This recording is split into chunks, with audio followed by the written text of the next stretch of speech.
The Big 12 College Basketball Opening Lines Preview and Picks edition for Saturday, February the 24th on the Sports Gambling Podcast Network is brought to you by Game Time, your lowest price last-minute tickets. Download the Game Time app today and use that promo code SGPN for $20 off. And we're also brought to you by Underdog Fantasy. Sign up today using promo code SGPN and then go over to sportsgamblingpodcast.com/dog to enter a bonus contest today. 5 winners will receive shirts, hats, and a $50 SGPN gift card. And we're brought to you by Hall of Fame Bets, a sports betting research platform for parlays, props, game lines. Download the Hall of Fame Bets app or visit HOFBets.com and use that promo code SGPN to get 50% off your first month and start making smarter bets today.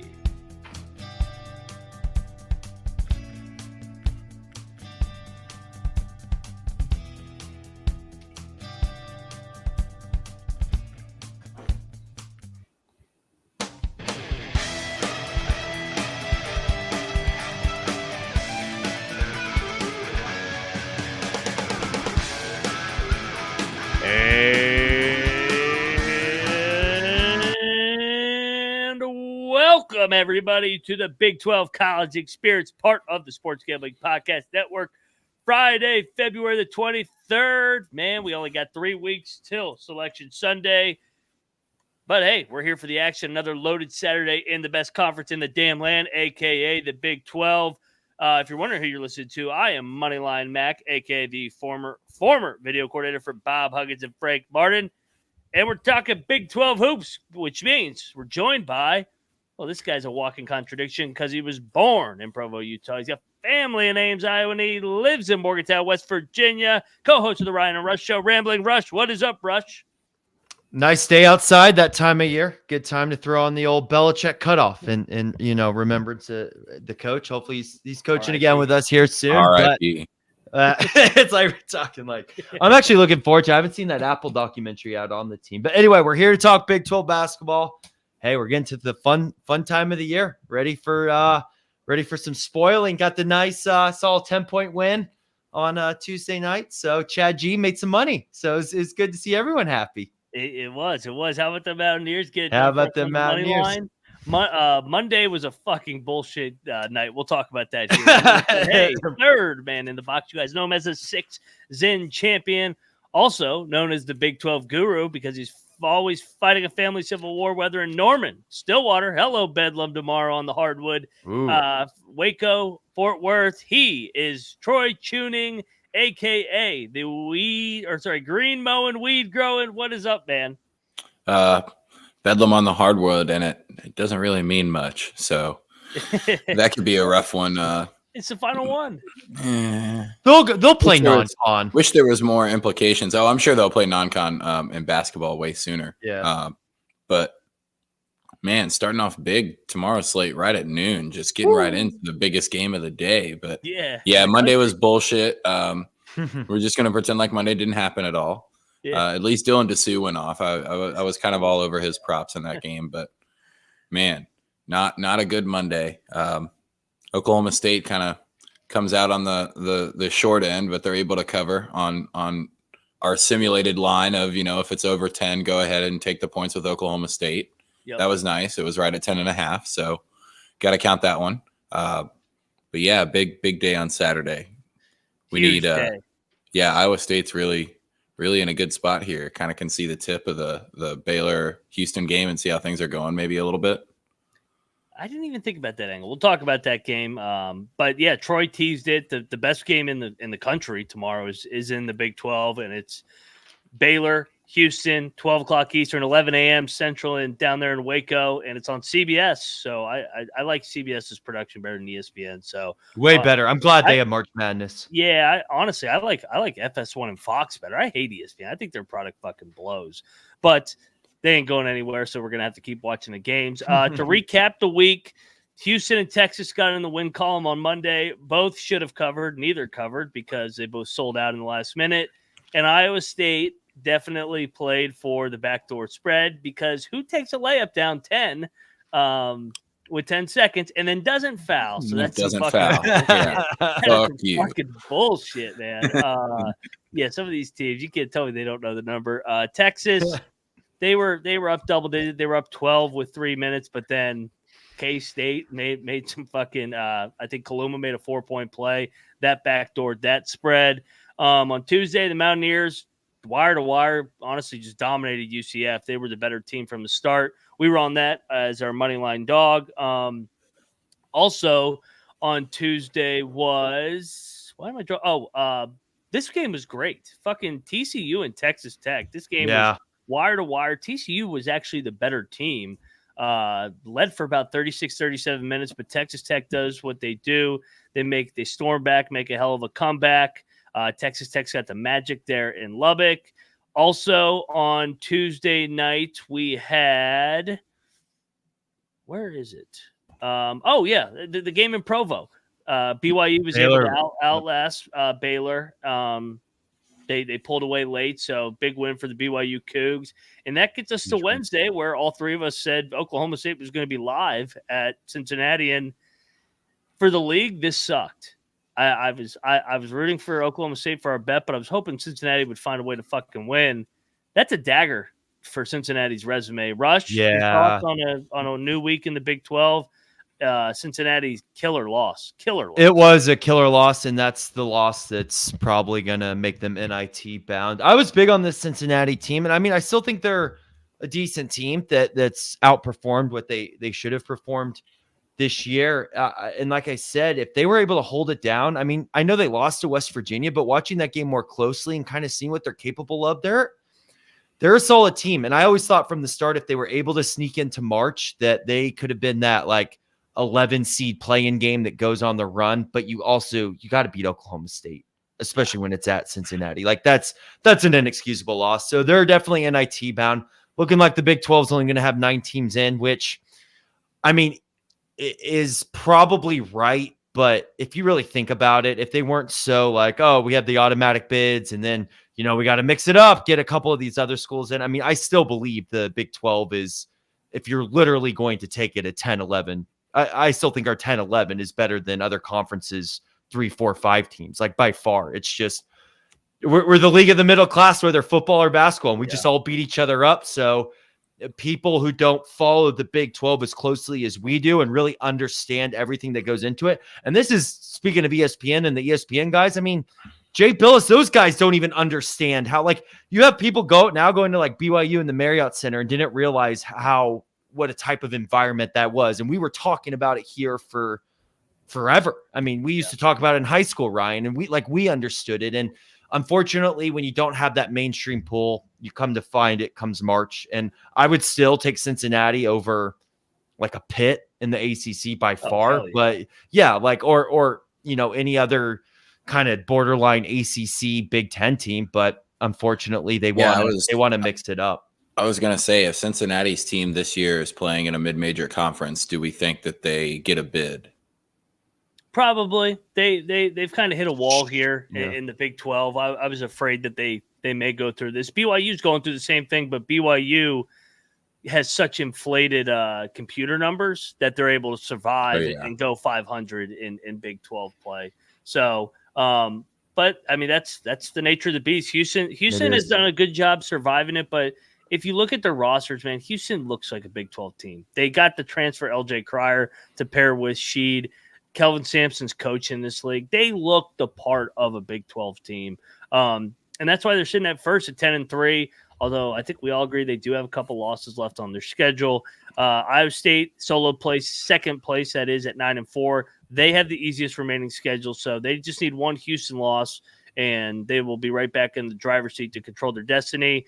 3-way tie at 8-5, Baylor, Tech, and Kansas, all at 8-5, like I said. BYU and TCU 7-6, that's about right. Texas, Oklahoma 6-7, that's about right. And Cincinnati and K-State are alone at 5-8. And then you got a 3-way tie at the bottom. The Mountaineers, the Cowboys, and the Shiny Knights. So everybody's got 4 wins now. Everybody's played 13 games. There are no more bye weeks. And let's get right into the game. But before we get into that Houston and Baylor game. Get to our picks. Yeah. Fucking pick up your mom, those bitches in the chat.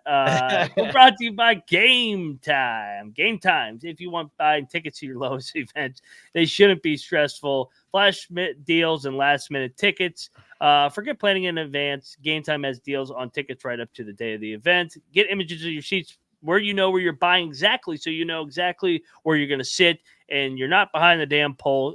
Shout out to Campus Tour. He's always tweeting out that photo of the obstructed view. You don't got to worry about that with Game Time. So get over there, snag the tickets without stress. Game Time. Download the Game Time app, create an account, use code SGPN, $20 off your first purchase. Terms apply. Again, create an account, redeem code SGPN for $20 off.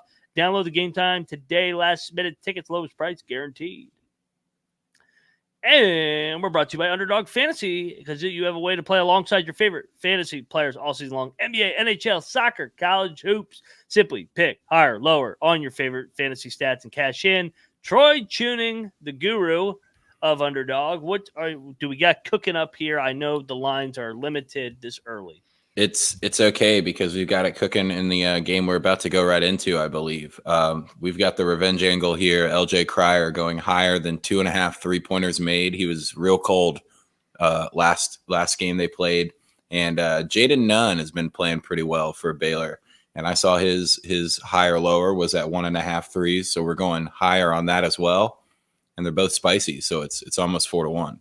Spicy, spicy, spicy, baby. Get over there. SGPN is teaming up with Underdog to give an even more bonus. Sign up between now and the end of the month, which we got a week left.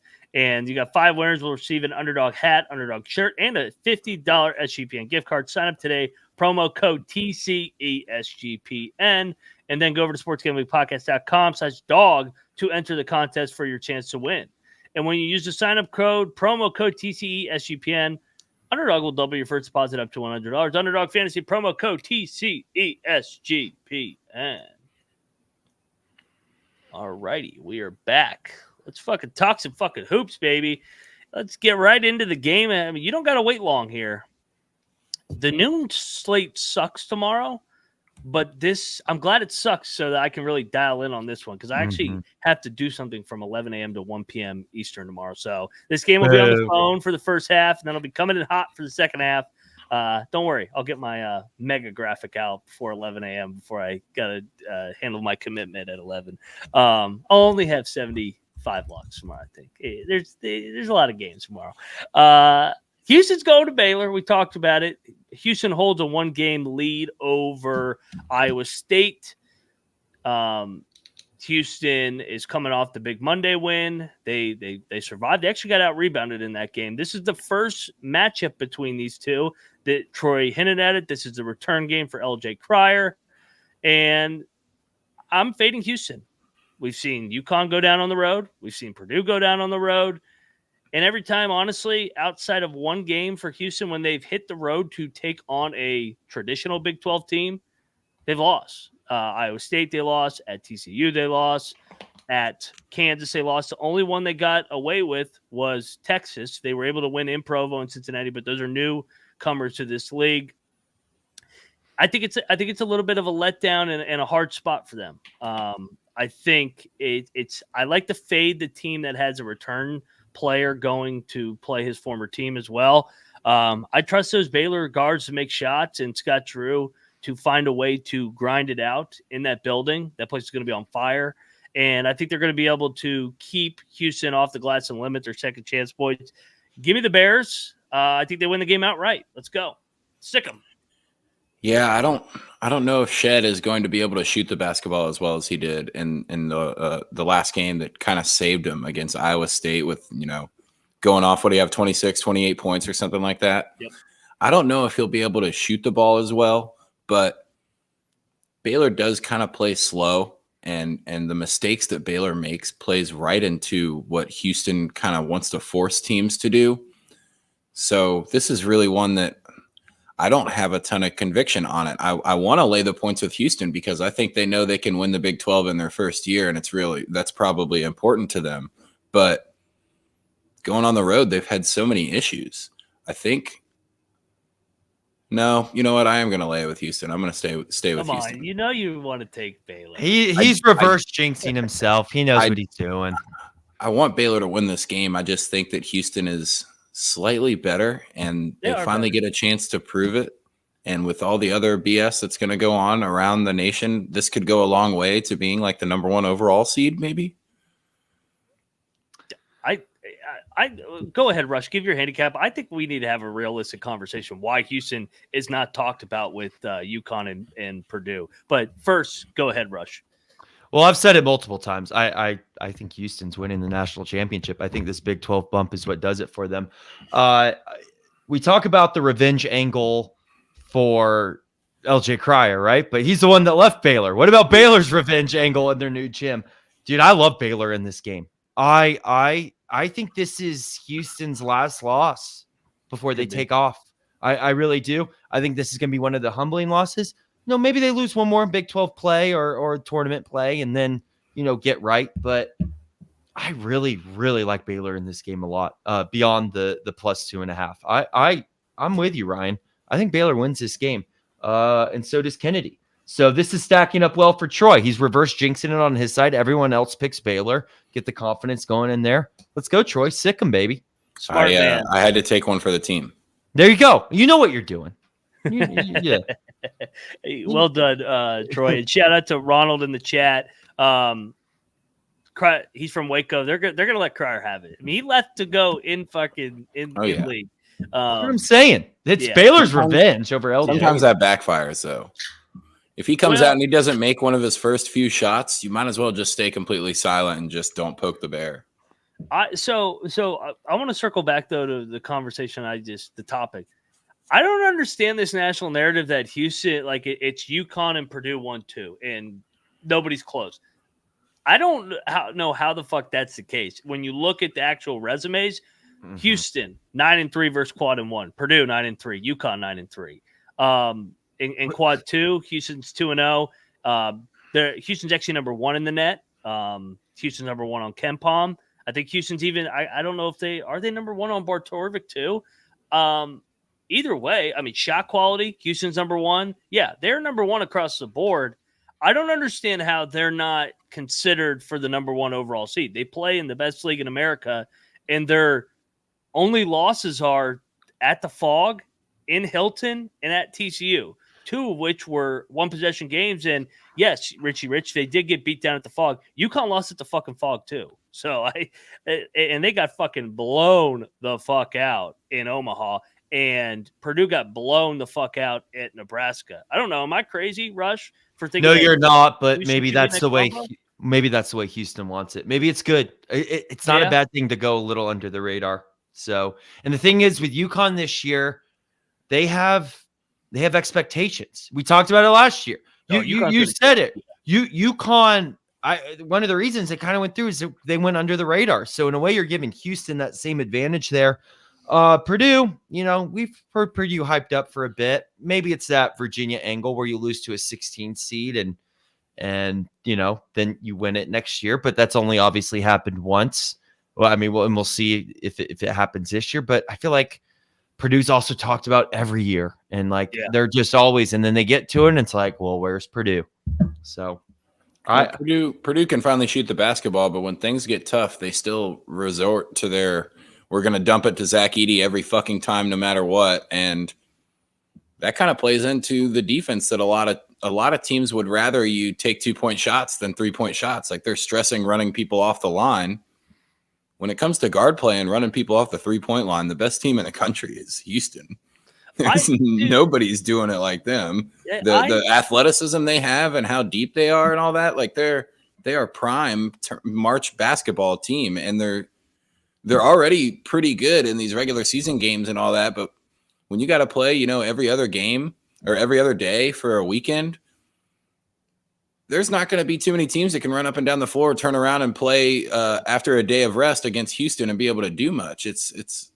They're tough. They're going to be a tough out. I mean, the way they're going to lose in the tournament is, 53-50 or something like that in a game where they go 4 of 23 from the 3-point line or something where they're desperate. But man, I just don't see how teams are going to consistently score against them.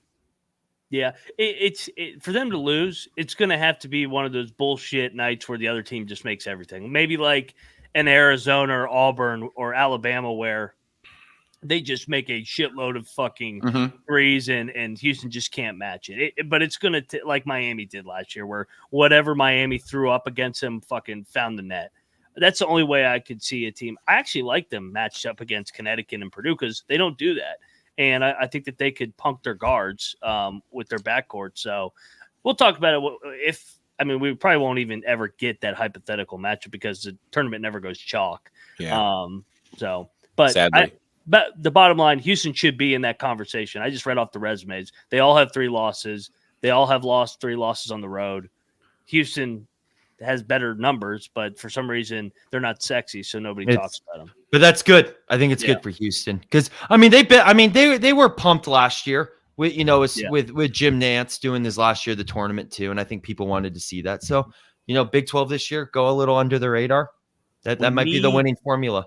We need them to lose in the semis of the Big 12 tournament because they'll be hyped as fuck if they win the Big 12 tournament, like Texas. Yeah, that's a good call. We need them to go to Baylor because they remind me of the Baylor team, Troy, that won it all with those guards and the toughness in the front court and the physicality.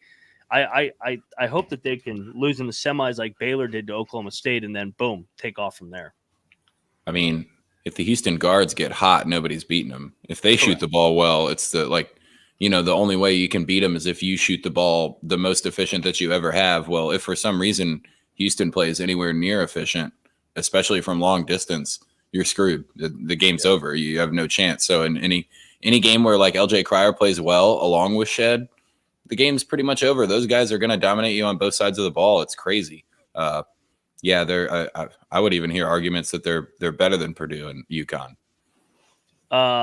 Robert asked, "What are the odds?" I think they're plus 750 right now. They're behind UConn and Purdue. So, all right, let's get into the next game. This one's going to be interesting. These two teams just played game. 2 weeks ago. BYU, the Super Soakers, headed to K-State. This is a early tip, 2 Eastern. This is going to be 12 Mountain Time, 1 o'clock Central Time. BYU's off a big home win. That's an automatic fade for me. I'm not taking BYU on the road ever. I think they're baiting you with this 1.5. Everybody thinks K-State may be a little bit dead, but I think they will pop off for one more game. They've lost 3 in a row, but they've been competitive. I think with the rest advantage here, K-State gets this done at home in the Little Apple, and they knock off BYU, who just has not been good on the road. Simple as that. Their only wins are against who? West Virginia and UCF? Yes. Yeah. Had the Texas Tech chance, but totally blew that second half. K-State. Yeah. This is small yapper money line all the way, right?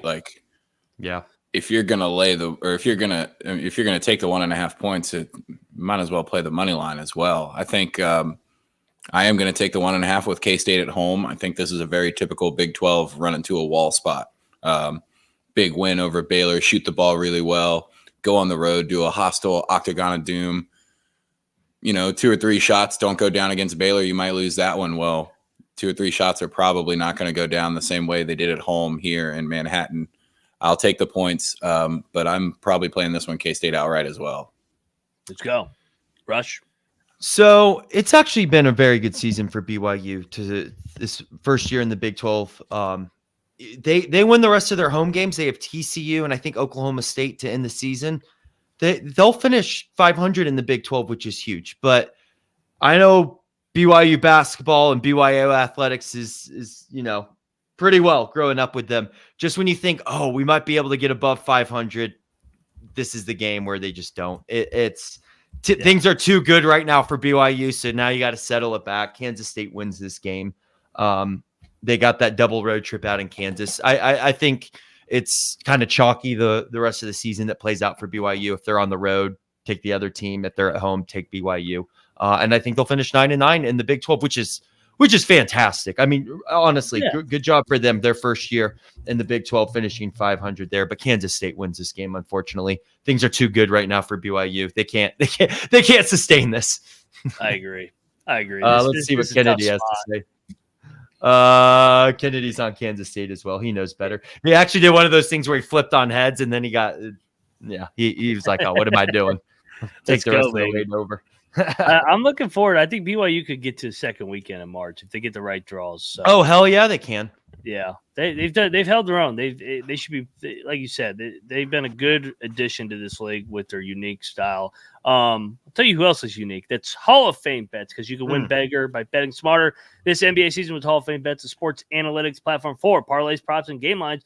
Research all NBA soccer with historical data. Stop betting in the dark and join over 30,000 users researching with Hall of Fame bets to craft a more intelligent, data-driven parlay. Download the Hall of Fame Bets app or visit HOFBets.com. Code SGPN to get 50% off your first month today. Start researching, start winning with the Hall of Fame Bets. All righty. Here we go, baby. Ooh. Cincy, we talked about it. Cincinnati's losers of 3 in a row. They're at TCU. This was a fucking hell of a game when they played back in January. TCU actually controlled the whole game. Gave it away at the very end. Cincinnati was able to win and cover for us in overtime. We were lucky as fuck. This is my classic, and the more and more we keep doing these Big 12 games, take the 5.5, lay the 6.5. The 5.5 is a bait to lay the points. I like Cincy here. I think Cincinnati's going to lead a majority of this game. I don't know if they're going to be able to hold on. I think these two teams are kind of carbon copies of one another, where they're both physically imposing. Both want to rebound the shit out of the ball, fast, athletic. I think it's literally the same game as the first time they met. Cincinnati more desperate than TCU. TCU safely in the field. I think Cincy, and Trevor makes a good point, Cincy's better on the road. So give me the Bearcats here. I think they're live to win the game, so I'll take the Bearcats here. Yeah, Cincy's the one team in the Big 12 that's really been screwing with the just the home team system. In Texas, they're not that great, and we talk about it all the time. Their game travels because it's not that great, and they focus on the small things like rebounding and defensive possessions. And I just think 5.5 might be too steep. I know this could be like a wind out of the sails game for Cincinnati, and TCU could win at home and kind of do it a little convincingly. I just don't know if the program of Cincinnati is that poor right now, where a loss that maybe bracketology wise hurts them. I don't think it's really going to affect too much of their road play, just for the same reason their game travels. I'll take the 5.5. Skyline Chili again. Yeah, I'm with you guys. I'll take the 5.5 as well. Cincy on the road. I mean, you said it best. They mess up that home system. They play close games. I don't know if they pull this one out. If they want to make March, they better figure out a way to pull this one out. But no, I'm taking the 5.5 as well. I think this is a good game. Comes down to whoever has the ball last, and we'll see what happens there. Wow, Kennedy's going Fort Worth. Shocker. Right. To recap, Cincinnati's resume in the Big 12 on the road: won at BYU, lost at Baylor by 3. I think that line was 5.5. Lost at Kansas. That line was 7.5. They lost by 5. Lost at West Virginia. We were on that one. They were favored. They won in Lubbock in a desperate spot. That line was 5.5, just like this. And they won at UCF last Saturday. So Cincy, we love them. We love them, especially as dogs on the road, back to the wall. Let's go Bearcats. Let's talk about the hottest team in the Big 12. That is the Oklahoma State Cowboys, baby. Dude, Mike Boynton does this every fucking year. He does this every year. Yep. They're winning tomorrow. This is the final game in Stillwater. They should have won in Norman 2 weeks ago. I know Oklahoma's off the bye, but right now I look at these two teams. This is a bad matchup for Oklahoma. The athletes, they're Oklahoma State's a young team, and they've gotten better throughout the year under Mike Boynton, which I knew they would. It's a shame that they buried themselves early in the year with losses to fucking Abilene Christian, Notre Dame, Southern Illinois, and the Bonnies. And then, of course, they start, 0-6 to start league play? I'm all over Oklahoma State. They're going to win the game outright. Mike Boynton owns fucking Porter Moser. Ever since he's taken the Oklahoma job, I got to look up his record. He beat him 3 times last year. I think he beat him 2 out of 3 the other year. The only loss was one time Porter's first year, and then 2 weeks ago when Oklahoma was an 11-point favorite and they barely won the game. Give me the Cowboys. Oklahoma State. Let's go. Guns up. Yeah, this is a blind last Bedlam revenge game. They already played earlier in the year in Norman. I'm taking the points with Oklahoma State. I'm probably playing the money line with Oklahoma State here. Yeah, I just don't. This will obviously be the most packed and wild game in Stillwater. Not that is a very high bar set thus far, but I fully expect that place to be super rowdy for the Oklahoma game. Yeah. So I'll take the points. I think the issues that we talked about with Porter Moser and team kind of losing steam as the season goes on kind of seems to be coming to fruition, whereas Mike Boynton's team is building up steam, which is, like you said, that's kind of the typical thing. It seems like it starts too late every single year, but they're a tough team when you get to this point in time. And 22-14 in Big 12 play after Valentine's Day. Mike Boynton with, besides Cade, not a ton of talent, but still just winning games late in the season as he figures his team out. So we'll go Cowboys here. I agree with everything you guys are saying, except one thing. I think Oklahoma is the more desperate team here. I think if Oklahoma is not careful, they could, next thing you know, start winding up in the NIT themselves. We talked about it, Porter Moser. As the season goes on, he tends to struggle this time of year, but they want to make their last stamp in the Big 12. I think Oklahoma is a little. They got to figure things out in the season off well if they want to be dancing in March. I'm going to take OU here. I think Oklahoma beats Oklahoma State. I'll go 66-62. All right. And the coin's with me. Boomer Sooner. Let's go Cowboys, Troy. We just got lines on the other two games, but we'll talk about. There we go. I was going to say this hypothetical I saw for the college bowl games. I saw someone was posting about doing pods, but for bowl games where like the top 4 seeds play the highest seed of the 6 teams in their pod. So they had these bowl games matched up, and it was like Oklahoma was playing somebody, and in order for them to win as the highest seed, they needed both Oklahoma State and West Virginia to win their bowl games. And I was like, no fucking shot. One of those teams would totally lose on purpose just to keep Oklahoma out. Like, there's no way. Yeah, Oklahoma State would 100% lose on purpose as like the 18th ranked team in the country. Like, yeah, whatever. We're out of here. Yeah, fuck them. It was pretty cool to kind of make the bowl games worth it a little bit more, but yeah, they would have to do a little bit better on their seating. Here's Troy 7.5. Yeah. Lay it. It's bait. Yep. This is I think it's a bait to take Kansas. Or sorry, a bait to take Texas. I agree. Yeah. It opened at 6.5, already been bet up to 7.5. Bill Self with the bye week, a rare bye week, more time to prepare. I think they found themselves in that second half in Oklahoma. They're going to win out, and they're going to blow out Texas in the final game at the PHOG. Give me the Jayhawks to put it on the horns down tomorrow. Yeah, I think it's bait. I think it's bait to take Texas. So I'm laying it. I think I would lay it all the way up to 9.5. And after that, I would be a little worried. But I do think Kansas kind of handles this one pretty easily. Lay it. Simple as that. Except if you're Kennedy. So Kennedy's going to make it right for us. Kennedy's on Texas. So he took Kansas too? Mm-hmm. No, he took Texas. Oh, he did? Awesome. Yeah, he's helping us out. Because don't forget, Kennedy's goal is to go 500. He actually entered this day one game above 500. Yeah. So, hey, Coin's doing better than some of you in the chat. Watch out. He's had a week. He's had a week to get these guys right, man. For a stretch run there, and it's 5 o'clock Central. That fog is going to be on fire for Texas.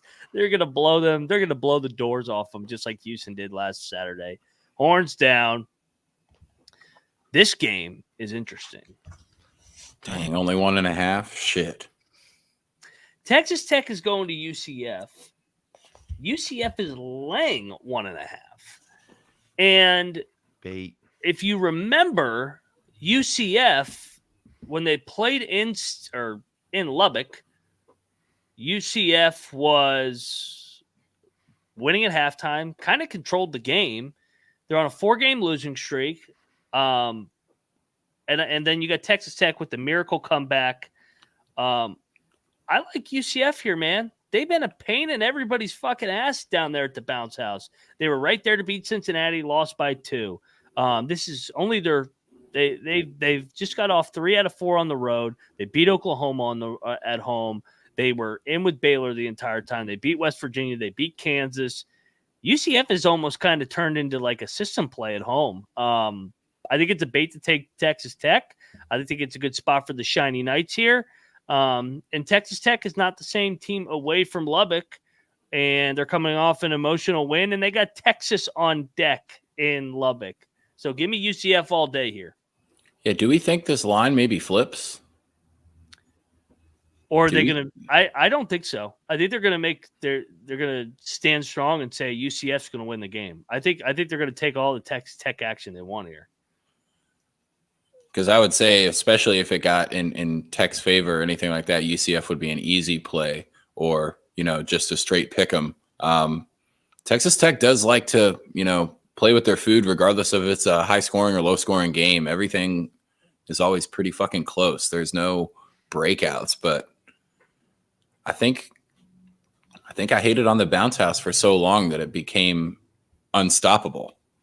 The bounce house is now definitely the system. I'm laying the points here with the Shiny Knights. They've been trouble down there in Orlando. I don't know, all the big boobies. I agree. This is total bait here. Vegas isn't moving this line. UCF snaps their 4-game losing streak, wins one here. Still done it is total trap spot. It's kind of like that Kansas State BYU line. Actually, I would say it's even more of a bait line than that line right there. So even Kennedy knows this is total bait. He's on UCF as well. Let's go. Let's go. 4-way sweep. UCF, the very, very shiny. We've actually done pretty well with our 4-way sweeps. I think we have a winning record when we're all 4 on the same page. I need to look. We'll look it up. This game's atrocious. The Mountaineers are going to Ames, Iowa. It's going to be cold as shit there. Iowa State's off the tough loss in Houston. Played on Big Monday. I'll side with the history of the series of always being a close game between these two. Iowa State wins. West Virginia covers. I'm not laying 18 with Iowa State. I'm not laying 18. So don't worry, I am. There you go. Maybe they blow the doors off us, but I'll side with the history of this series of always being a fucking close game, especially over the last 4 or 5 years. Mac handicapped this one and then went against his own handicap 2 weeks ago. He said, you have to look at Iowa State at home, just like Houston at home. Houston beat the brakes off of West Virginia. Iowa State does the exact same thing here in Ames. Yeah, so for some reason, this has always been the game where West Virginia, it is. It's a screwed up game. It's the game that West Virginia is all of a sudden like, oh, we're going to Hilton, one of the hardest places to play. Let's play well. And with all that being said, my pick is Iowa State. So what? Who said that? No, Kennedy's flipping. I don't know who said that. Kennedy's on West Virginia. So yeah, let's take Iowa State up to like minus 21.5. It's West Virginia's money line. Let's go. This just, I don't know about that. This just kind of feels like that Texas game, man. Coming off that win. Me too. I hope not too, but this is my least confident pick on this card, everybody. So don't fucking flood my mentions with West Virginia shit if they do get their doors blown off. Come on, Chad. Where is Chad G? Yeah, I need Chad to Where's say. Where's Julio? What's Julio's take on this game? Julio only comes when he's when he has winning days. Then Julio might be in witness protection program. I have a feeling he's into some stuff. All right, that's enough. That's enough analysis on this West Virginia fucking Iowa State. And TJ or Tyler does make a good point. We did beat the Iowa State Cyclones twice last year, baby. It got us to the dance. That was a hell of a win in there last year. So it's a great win. Yeah, let's go. Mountaineers. Mountaineers are going to get it done outright again. 3 in a row over the Cyclones. Let's go. Lock, dog.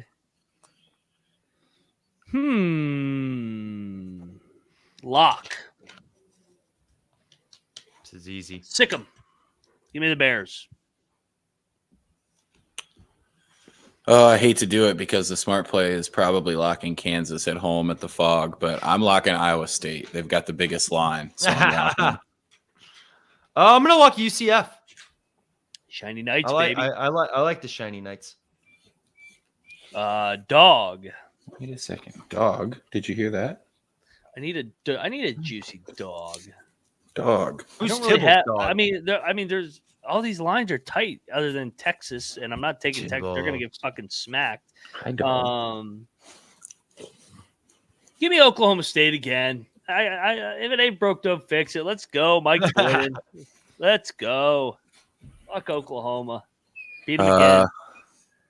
Dog. Kansas State. I like that. Dog. Tang. Baylor. I like Baylor too. All right. So for our money line, we can throw the 3 short dogs in there. Sorry, I can't talk. Baylor, K-State, and OK State. Sure. Are you all right with OK State, Rush? Would you be shocked if Oklahoma State beat Oklahoma? Well, I mean, I wouldn't be shocked. I mean, it's a rivalry game, but we can do it. It's the 3 home teams, 3 home short dogs. What do you want to put West Virginia in there instead? No, no, don't throw them in there. I was thinking we could do Cincy. Maybe. I mean, I like the 3 home teams. It's 3 short home dogs. Yeah, I don't mind putting Baylor you said in Oklahoma was going to win by 4. It wasn't like, Oklahoma's going to beat their ass. I told you I wouldn't be shocked. Yeah. I just think Oklahoma. Yeah, I think Oklahoma's going to win by 4. So, but no, let's do it. All right, so we got Baylor. So be smart and put Oklahoma State in there like plus 4.5.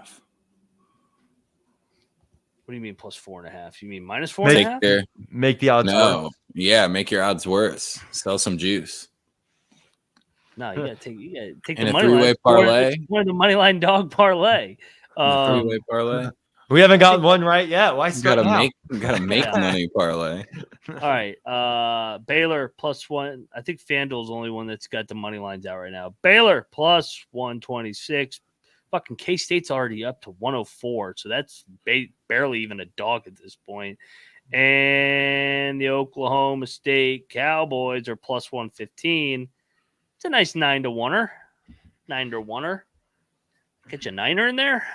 All right, let's go. This thing's hidden. This one's hidden. I keep saying that. Who's going to let us down? It's going to be It's going to be fucking. It's going to be K-State. Yeah, it's going to be K-State because we debated Baylor and Oklahoma State, and we all agreed too much on fucking K-State. BYU's going to win by 1. That's what's going to happen. They'll still cover, but screw us in the. Damn Mormons. All right, guys, it does it for another edition of the Big 12 College Experience. Troy, what you got going on the rest of the weekend? Still a little too cold to be out on the real golf course, so hitting the simulator, but watching basketball. Caps are on a road swing, but they're starting to look okay. RIP TJ Oshie, could have been his last game ever. Well, hopefully his knee's okay, but that could be an issue. But it also could be $5.5 million that the Caps get to put on long-term injured reserve and could make a trade for somebody now with a little bit more money. But we'll see if they decide to make a push or not, if they think they can do anything in the playoffs. Didn't he score? I saw a graphic, so I caught part of the game. Did he also score his 300th goal? Or did I misread the graphic? I think he's got 300. He's had a hell of a career. Great career. Talk hockey. Yeah, he's hockey on the Big 12 Experience. He just got injured, and that was career game 994. He was 6 away from 1,000. So yeah, I know he's gonna be working his ass off to get back, but I don't know who's gonna want to pay him what he's getting paid. I guess the knee could be all right. We haven't really heard anything yet, but yeah, you never know. Sometimes it's worse than it looks, you know. Oshie convert against the Canadians. He scored his 300th. Mm-hmm. Yeah, that's what it was. Okay. All righty. Russ, what you got going on? Yeah, who knows? Wherever my wife tells me to go, that's what I got going on. Married life, baby. Yeah, Get ready, Ryan. Yeah, I got a Whiny boy wedding planner here in a little bit before this. Akron and who's Akron playing? Akron's playing Kent State. So we'll be back tonight. I think 11 o'clock Eastern because Colby's got to do something on VSiN. So a little bit later for the mega slate. So make sure you subscribe to the College Experience, subscribe to the Sports Gambling Podcast, subscribe to the Big 12. Come on, baby. We're going to be here all season long. Baseball's underway. Go check out the College Baseball Experience with Noah Beanick, a.k.a. the shitter. When he eats the wrong fucking thing, he's got a fucking turbo for the fucking John while I'm hosting. You guys, everybody needs to go check out that episode where I hosted and Noah disappeared for 20 minutes and had to take a shit. Oh man, classic. And he didn't fall asleep at least, I guess. So back-to-back weeks with our guy. You might have. No, he fucking tweeted about it. He goes, "LOL, Max hosting the show now." While he was on the shitter, that fucking bastard. Unreal. I'm rambling on. Everybody have a great weekend. Cheers. Happy hour with the Big 12. We will see you tomorrow, and we are out of here.